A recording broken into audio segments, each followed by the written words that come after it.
Kali ini saya tertarik berbicara tentang salah satu pasangan calon di Pilpres 2024 yang akan datang, yaitu pasangan Prabowo dan Gibran. Sesuai dengan nomor urut mereka nomor 2, mereka adalah calon presiden dan wakil presiden yang didukung oleh dua kekuatan. Yang satu didukung oleh kekuatan finansial, dan yang kedua didukung oleh kekuatan kekuasaan. Nah, saya akan menjelaskan secara detail, dan saya akan memulai dari Pak Prabowo. Kita tahu Pak Prabowo adalah sosok atau orang yang benar-benar memulai karir politik di tahun 2004 ya, ketika di situ ada konvensi Golkar, seleksi untuk mendapatkan calon presiden dari Partai Golkar. Kita tahu pada saat itu ada 5 calon presiden dari Partai Golkar, yaitu yang pertama Anwar Tanjung, yang kedua Abu Rizal Bakri, yang ketiga Pak Wiranto, yang keempat Surya Paloh, dan yang kelima Pak Prabowo. Nah, hasil dari konvensi itu melahirkan Pak Wiranto sebagai pemenang konvensi. Ya, Pak Wiranto, kemudian yang nomor 2 Pak Akbar, kemudian Pak Abu Rizal, Pak Surya Paloh, dan yang paling buncit adalah Pak Prabowo. Nah, artinya Pak Prabowo gagal untuk maju sebagai calon presiden dari Partai Golkar. Artinya ambisi politiknya terhenti di situ. Karena pada saat itu ya partai yang bisa menjadi kendaraan politiknya Pak Prabowo adalah Partai Golkar. Tapi setelah itu ambisinya memang tidak selesai sampai di situ. Mereka tetap punya impian, punya rencana untuk tetap Pak Prabowo ini akan maju ke panggung debat nasional untuk kandidasi Presiden Republik Indonesia. Sehingga pada tahun 2006 sampai 2007 muncullah gagasan pendirian partai yang digawangi oleh Hasim Joyhadikusumo yang merupakan adik kandung Pak Prabowo. Pak Prabowo sendiri, kemudian seorang politisi terkenal bernama Fadlizon. Mereka akhirnya membuat gagasan untuk mendirikan partai politik karena dinilai mungkin ya melalui partai-partai yang sudah ada akan sulit Pak Prabowo ini bersaing. Karena kita tahu di sana banyak kandidat-kandidat yang mumpuni. Akhirnya pada tanggal 6 Februari 2008 berdirilah sebuah partai bernama Gerindra. Nah, uniknya Gerindra ini didirikan oleh 3 orang ini, yaitu Pak Prabowo, Pak Hasim Joyhadikusumo, dan Pak Fadlizon, ya dengan tujuan untuk memajukan Pak Prabowo menjadi calon presiden dari partai itu sendiri. Karena memang syarat untuk maju sebagai calon presiden harus melalui partai politik. Tidak ada jalan lain, tidak ada jalur independen pada saat itu. Sampai sekarang pun tidak ada jalur independen. Artinya proses yang ditempuh oleh Pak Prabowo ini adalah menggunakan kekuatan finansial. Ya tentu saja kita bisa kalkulasi mendirikan sebuah partai itu tidaklah mudah dan tidaklah memerlukan uang yang kecil, bisa triliunan rupiah. Karena syarat sebuah partai politik itu harus mempunyai DPP pusat, kemudian DPC di seluruh provinsi yang ada di Indonesia ini, provinsi, kabupaten, kota. Bayangkan, provinsi, kabupaten, dan kota itu memerlukan logistik yang cukup besar, membutuhkan keuangan yang cukup besar, ya, tidak main-main. Artinya untuk maju sebagai calon presiden, ya, Gerindra dalam hal ini Hasim Joyhadikusumo dan juga Pak Prabowo harus menyiapkan uang yang cukup besar.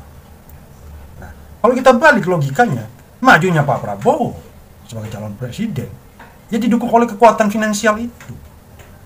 Begitu. Ya dia bentuk partai sendiri, ketua umumnya Prabowo sendiri, ya. Kemudian mencalonkan Prabowo sendiri jadi calon presiden. Jadi tidak ada sisi objektivitasnya. Tidak pernah kita lihat ada kandidat lain di dalam diri Gerindra untuk diajukan menjadi calon presiden, sehingga tidak ada persaingan di situ. Ya hanya calon tunggal saja dari dulu. Nah, ini yang saya bilang ya, demokrasinya tidak sehat dalam kubu Gerindra sendiri.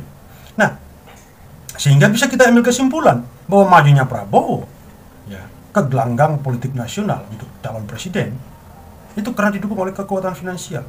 Bayangkan ya, kalau kita orang-orang yang tidak punya kemampuan finansial tapi punya kapasitas dan kapabilitas, akan sangat sulit seperti itu. Nah, setelah 3 uang dengan Gibran, makanya calon ini cocok mereka ini. Setelah 3 uang dengan Gibran maju ke pentas debat nasional calon presiden dan wakil presiden ini juga didukung oleh kekuatan kekuasaan, ya, di mana kita tahu pada saat ini kekuasaan masih dipegang oleh Pak Jokowi yang adalah presiden. Gibran adalah anak presiden. Ya, dia maju sebagai wali kota Solo. Itu juga karena pengaruh kekuasaan presiden Jokowi. Akhirnya dia lompat ke level nasional, jadi calon wakil presiden, ya, berpasangan dengan Pak Prabowo. Itu juga karena kekuasaan yang pengaruh kekuasaan Pak Jokowi.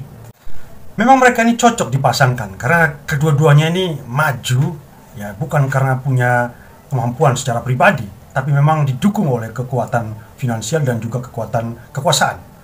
Nah, bandingkan dengan dua pasang calon yang lain. Kita sebut saja Ganjar Pranowo dan Anies Baswedan.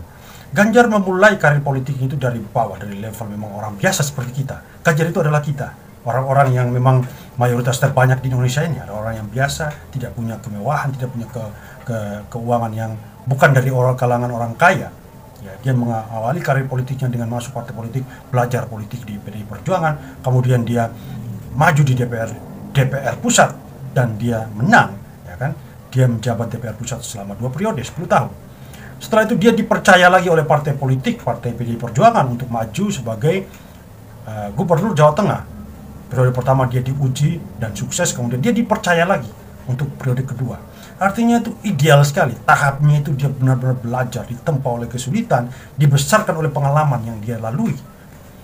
Ganjar adalah kita, sama seperti kita. Kalau kita punya impian untuk menjadi presiden misalkan, kita punya kesempatan melalui jalur yang sudah dicontohin oleh Ganjar gitu loh.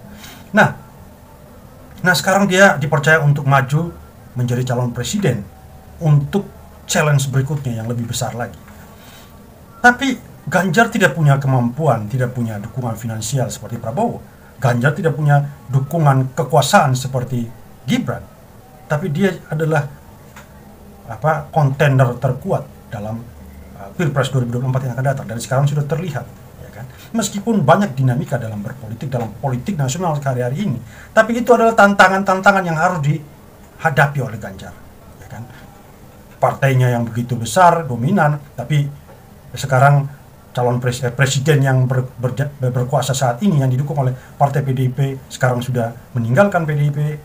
Itu adalah tantangan. Itu artinya akan membuat kerja Ganjar akan lebih besar lagi, lebih keras lagi, karena tanpa dukungan presiden yang harusnya mendukung PDI Perjuangan karena berada di partai yang sama.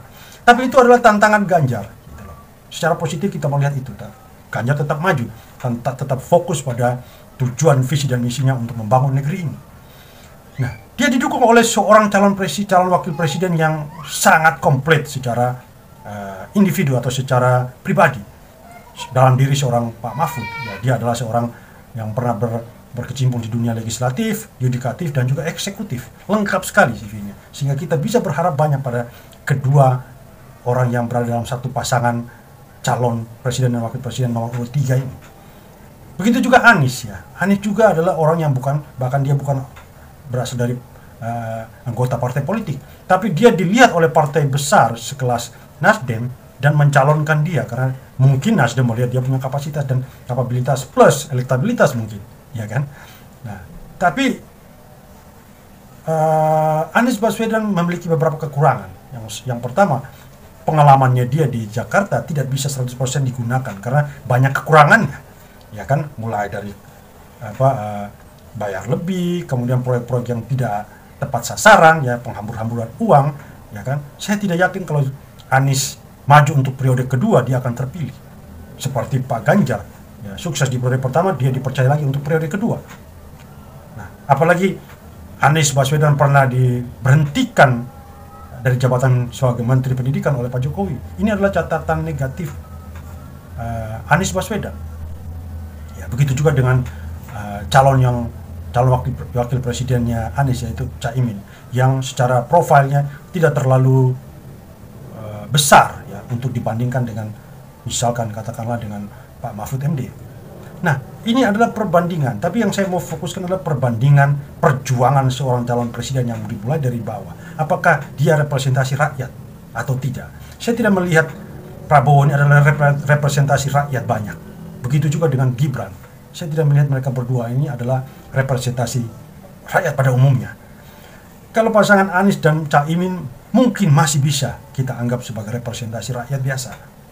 Apalagi Ganjar dan Mahfud. benar-benar merupakan representasi rakyat. Kita bisa lihat portofolio mereka, rekam jejak mereka, ya kan, awal karir mereka memang mulai dari bawah. Artinya sama seperti kita, orang-orang biasa, ya, yang tidak berada pada level finansial terkuat, ya, seperti Prabowo, atau merupakan orang yang berada dalam lingkar kekuasaan, atau orang yang menikmati kekuasaan dalam keluarganya, ya, seperti Gibran.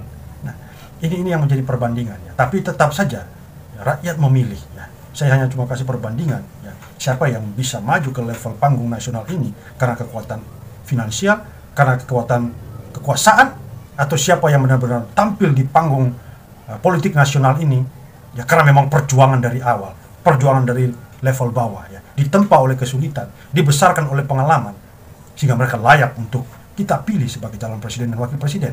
Kembali lagi pada rakyat semua. Saya cuma membuka pikiran rakyat, ya, agar kita bisa melihat dengan jernih, melihat dengan seksama siapa yang benar-benar calon presiden dan wakil presiden yang benar-benar teruji. Kenapa penting benar-benar teruji ini? Karena ketika mereka nanti jadi presiden dan wakil presiden, ya, ujian mereka adalah persoalan-persoalan rakyat. Apakah mereka sudah teruji menghadapi persoalan-persoalan rakyat? Ya, kelaparan, kemiskinan, pendidikan, ya, disintegrasi, macam-macam. Dan orang yang teruji itu hanyalah orang yang sudah ditempa oleh kesulitan dan mereka bisa melewati itu. Mereka adalah orang-orang yang dibesarkan oleh pengalaman. Dan menurut saya ada dalam diri pasangan Ganjar Pranowo dan juga Mahfud MD. Saya kembalikan kepada rakyat, silakan rakyat memutuskan. Sekian dan terima kasih.